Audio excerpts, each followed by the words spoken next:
Namastê! Bem-vindos a mais um vídeo do Yoga Mudra. Hoje a gente tem um convidado, Roberto Simões, que vai falar um pouquinho para nós sobre a neurofisiologia da meditação e o que acontece no nosso sistema nervoso enquanto a gente está meditando. Inclusive, esse foi a tese dele, né? E que foi um livro, né, depois disso. Ele tem um site muito bacana também, né, com bastante textos e muitos podcasts, se você tiver interesse para se aprofundar um pouquinho mais. Deixem sempre seus comentários, suas sugestões, se inscrevam no canal e não esqueçam de dar o like se vocês gostaram. Até a próxima!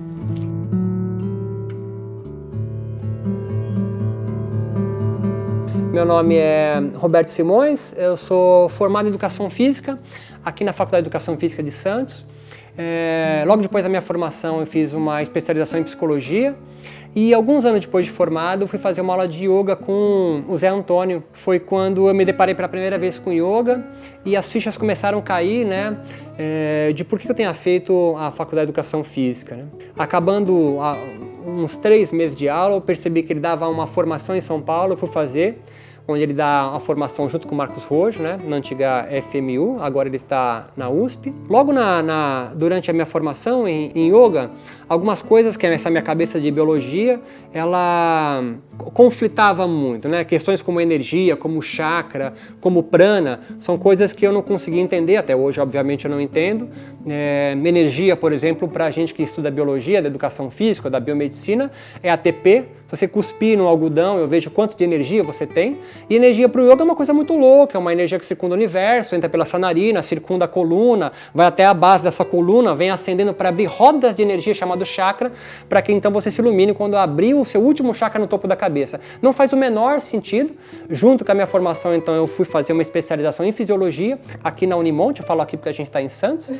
E eu fiz paralelo a formação de yoga e a formação em fisiologia do exercício.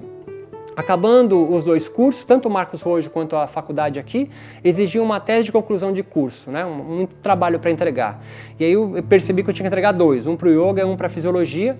E aí eu fiquei pensando num tema para abranger os 2 e eu pensei em escrever sobre neurofisiologia da meditação. Então, o que acontece no teu cérebro, neurofisiologia, enquanto você está meditando. E para a gente que é da educação física, é muito interessante que a gente invariavelmente estuda o movimento corporal e as repercussões fisiológicas no corpo. E a meditação é justamente o contrário, você não está fazendo nada e há uma série de repercussões fisiológicas, hormonais que ocorrem em você. Isso me chamou muita atenção. Basicamente, quando você começa a meditar, né, isso não é nenhuma descoberta minha, volto a reiterar, é uma compilação de muito artigo científico e trabalho sobre isso, e ainda continua isso em vigor. O Brasil, por exemplo, é um país onde tem cientistas de altíssimo gabarito estudando yoga com imagens de ressonância magnética, uma tomografia, né? Como na Unifesp, agora no Albert Einstein também, são gente de top de linha, né? De qualquer tipo de tradição de yoga, de meditação, qualquer tipo de meditação, ela sempre se inicia com o foco da sua atenção. Qualquer prática de meditação que você tenha hoje, ou de yoga, que volto a dizer, para mim é sinônimo, você começa focando a atenção. Então é diferente de você se concentrar, mas é você focar a atenção no que está fazendo. Então, se eu estou aqui numa entrevista com você, o meu foco de atenção é totalmente absorvido sobre o que você está falando, sobre o gesto que você está, sobre o que você quer perguntar para mim, o que você está querendo absorver sobre mim, e lá atrás eu estou olhando para ele, vendo se eu estou bem enquadrado, se não estou, se a luz está em mim. Isso é um foco de atenção. Eu posso fazer dessa entrevista uma prática meditativa. A meditação não é você ficar sentado com as pernas cruzadas cantando Om, palavras no qual não faz nenhum sentido para a maioria dos brasileiros. Minha avó, por exemplo, não tem a menor ideia do que é ficar de cabeça para baixo em Sirsasana, né? Não faz o menor sentido para ela. Mas ir numa sexta-feira, numa gira de preto velho, para ela faz todo o sentido do mundo. Então a prática de meditação é o foco da sua atenção, é direcionar a atenção para o que você está fazendo naquele momento e não dispersar.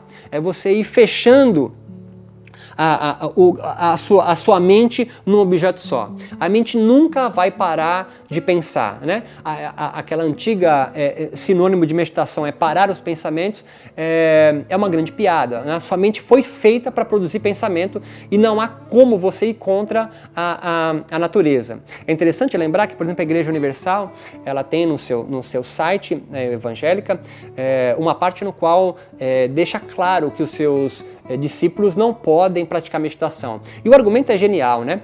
Ele começa assim: a meditação é manter a mente vazia, e a mente vazia é a oficina do demônio. Então é perfeito, né, a dialética que eles têm para espantar os seus praticantes, né, da meditação. Mas a meditação não é manter a mente vazia. É você focar a atenção no que é que seja. Ou em Deus, na chama da vela, na lâmpada que está aqui na minha frente, na conversa com você.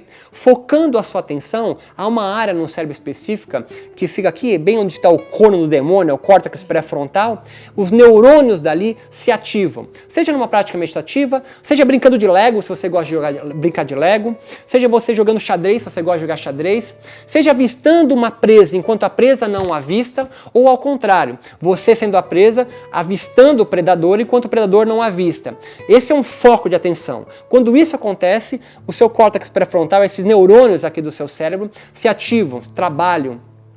E eles fazem ativar uma outra área chamada giro cingulado, e esse giro cingulado vai ativar uma área no cérebro chamada tálamo, que é do córtex do sistema límbico. O tálamo, ele é responsável por pegar todas as informações sensoriais do mundo que chegou a você, audição, paladar, visão, e retransmitir para o cérebro. Então a sua mente funciona, você forma pensamento, muito das informações sensoriais que chegam no mundo a você, elas encontram o seu corpo e geram uma resposta nisso, invariavelmente uma emoção, um pensamento, um comportamento, uma forma de você estar. Isso, na prática meditativa, faz o tálamo diminuir a sua ação. Sempre que você foca a atenção em algo, giro cingulado é acionado e faz o tálamo dormir. Então, se o tálamo é uma espécie de correio sensorial, pega a informação do mundo, retransmite para você, ele dorme, as informações sensoriais que chegam do mundo a você chegam muito mais devagar enquanto você está focado a atenção numa prática meditativa, por exemplo. Assim, o yoga chama isso de pratyahara, a tradução é abstenção dos sentidos, é quando o mundo continua girando, porque o mundo não vai parar porque você quer meditar. O mundo continua girando, mas você recebe as informações do mundo bem mais lentas e devagar. Chegando menos informação sensorial, menos trabalho mental você vai ter. Isso faz com que então diminua as informações sensoriais no seu cérebro, diminua o número de pensamentos e você então consiga ficar focado a atenção no que você se predispôs a fazer. Seja no mantra, na chama da vela, entoando um mantra, fazendo posturas. Você pode fazer uma aula de yoga com as posturas e estar em prática meditativa, ou caminhando, como a Monja Coen, por exemplo, o Thich Nhat Hanh faz, o Zen budismo. E aí você tem uma área no cérebro chamada lobo parietal posterior superior. Não tenho culpa, quando a gente já nasceu, esse nome já existia. Lobo é um pedaço, parietal, minha mãe chama de cocoroco, posterior superior. Essa área aqui em cima do seu cérebro é a que forma a sua imagem espacial. Se você sabe que a pele é o que me delimita do espaço, é porque meu lobo parietal posterior superior recebe informação do mundo, da gravidade, da pressão do meu pé no chão, do pelinho do tapete no meu pé, do vento que bate, do calor que está. Isso vai informando aonde o meu corpo está. O lobo parietal posterior superior, ele também dorme quando você foca a atenção. O tálamo, ele vai ser colocado para dormir, manda menos informação sensorial para o seu cérebro, chega menos informação para lá. Então, o que faz eu ter com os olhos fechados a percepção que o meu joelho esquerdo está aqui e não está ali, é porque há ar batendo aqui, há gravidade em 10 metros por segundo quadrado atuando no meu joelho, mesmo eu não percebendo. Isso faz com que a pele e os neurônios que estão aqui me inervando me deem informação constante do meu corpo.